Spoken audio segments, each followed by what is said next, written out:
Различни физички појави, различни закономерности се користат за задржување на траекторијата, држење на областа или одржување на стабилноста на траекторијата на стратосферскиот балон. Во тропските ширини и во северните ширини. Во оваа смисла. Избор за потешка задача, излегува. Да, северните широчини се поповолни од гледна точка. Обезбедување на задачи за стабилност на летот. И еве, според нашите пресметки, во рамките на таков иницијативен НИР. Во развојот на оваа тематика, група од 72 апарати на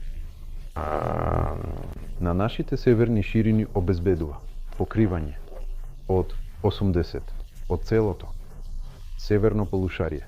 Тоа значи дека конкретно сме пресметале северниот морски пат, но истовремено тоа го опфаќа од ширината на Мурманск до ширината на Санкт Петербург, а можеби дури и Москва.